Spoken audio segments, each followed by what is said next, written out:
Hurricane Maria could not have come at a worse time for Puerto Rico's economy.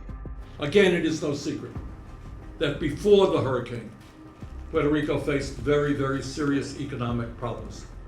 Puerto Rico is saddled with a debt of some $73 billion.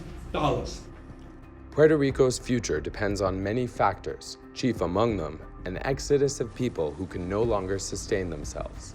A shortage of drinking water, food, and shelter has driven thousands of Puerto Ricans from their homes. Droves of families are leaving the island for the U.S. mainland.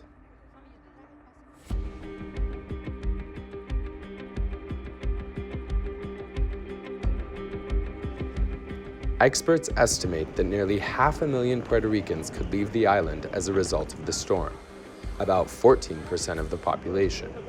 Over 100,000 have already fled. And many of them are coming here to New York, which already has the largest population of Puerto Ricans outside the island itself. One popular destination is Spanish Harlem, where the Puerto Rican presence is visible. La Hermosa Christian Church, partnering with Mayor Bill de Blasio's office, is hosting a Thanksgiving dinner for those who just arrived from Puerto Rico. Families filter in from various shelters in the area. A veces hasta todavía tengo pesadillas por la noche, no puedo dormir, pensando que yo estoy allá otra vez, me levanto llorando. We met Criseli Fuentes, who left with her husband after their house was decimated and food became scarce. Eso va a tener mucho tiempo para que Puerto Rico se recupere y vuelva a ser como antes. Y por eso es una de las decisiones por la cual mi esposo y yo nos venimos. No fue fácil salir de allí, de tu gente, algo que tú estás acostumbrado. Yo dejé a mi familia allá, la familia de mi esposo se quedaron allá, no se querían venir. Fuentes' family is one of over 1,300 to arrive in New York since Maria. For Denise and her boyfriend Felix, who didn't want to appear on camera, the situation is even more dire. The storm drove them from a normal life in Puerto Rico into homelessness in New York City. We didn't even know where we were going to sleep that night. And it was very hard when we got here. We just looked around like, where are we going? Where are we going? So every night you walk 20 floors up Yeah. and you sleep in a stairwell. And then I sleep in the stairwell. If we go to a shelter, first of all, I don't have my Social Security card yet. You need And I needed to go there.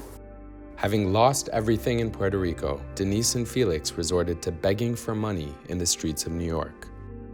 One day I stayed on the street and I saw her asking about money, and I feel so bad because in the past we have everything. Cars, house, food. I give money to the people when they are in the street. And we're in the same situation they are. No, sometimes we have to ask for money to eat.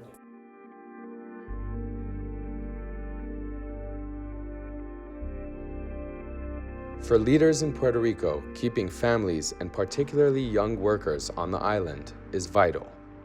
So what can Puerto Rico do to keep young talent on the island in the wake of the storm? The objective is that we not only keep the young talent, that we keep the people here. I mean, that people is still a place that can provide the quality of life and the opportunities for everybody, whether you're young or whether you're at whatever stage you are in your life. Right now, even though we may be progressing and we're still managing the challenge, there is an expectation that there's going to be a loss in population. When you look at the models, when you look some of these forecasts, there's going to be a lot of private investment that we expect as part of the rebuilding and recovery process. There's going to be a lot of money from the federal government in the range of the millions of dollars that is going to be used for the recovery and the rebuilding process. Just 4 months before the storm, Puerto Rico declared bankruptcy, the first American state or territory to do so. Massive municipal debt rendered the island's government ineffective, the culmination of a decade-long recession. When Maria arrived, it wiped out the electrical grid, and infrastructure repair costs are estimated at $80 billion. With its financial issues compounded, leaders are desperate for federal resources to save the economy and set it back on track. Clearly, the role of the federal government and our agencies is to do everything possible.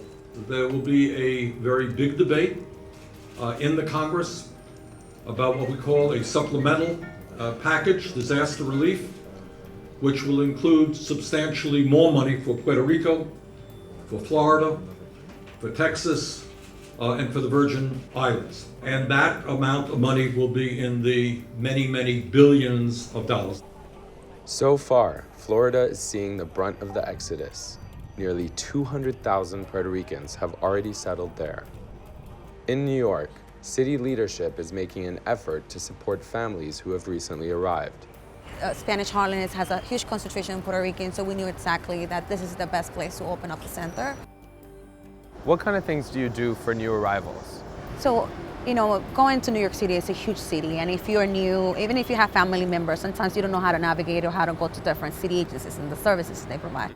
The city is helping new arrivals with things like housing, shelter, healthcare, and registering children with the Department of Education. When you talk to people, do they want to stay in New York? Do they want to be relocated? Are they planning to go back to Puerto Rico? The immediate need would be making sure that they follow up with the doctors and make sure that the health condition is okay. A lot of the people, what they're worried about is what is available to us now that we can get. Whatever the cause, be it the economy or the storm, an astonishing number of families have left the island. It's individuals like Sebastian, a Puerto Rican chef and restaurant owner, who are left to pick up the pieces and see that the island remains an attractive place for both residents and tourists. I'm sticking around. That was an easy decision from the beginning. I had to close up the restaurant, but the decision of staying in the island, there was no way that I was leaving. Sebastian's main challenge now is a balance between reviving his business and volunteering, which he finds vital to the recovery effort. You never even thought about the idea of going back to the States? No.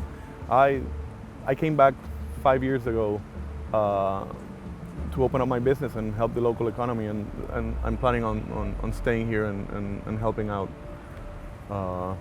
So my decision was close up, find work part-time wherever I can, doing some volunteer work.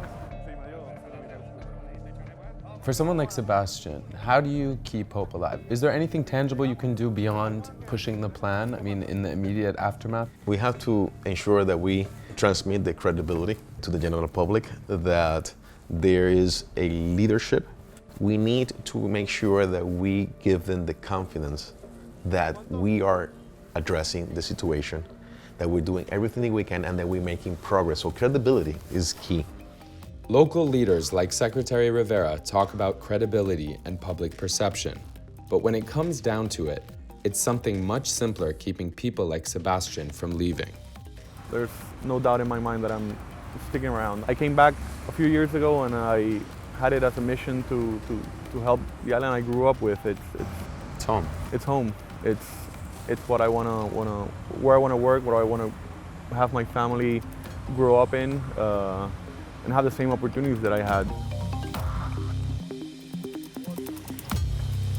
Hey, it's Ahmed. Thanks for watching, and please don't forget to subscribe to AJ Plus for more on Puerto Rico, as well as more documentaries like this, and be sure to check out the rest of the series where we explore the recovery efforts and we also investigate the economic situation and crisis on the island.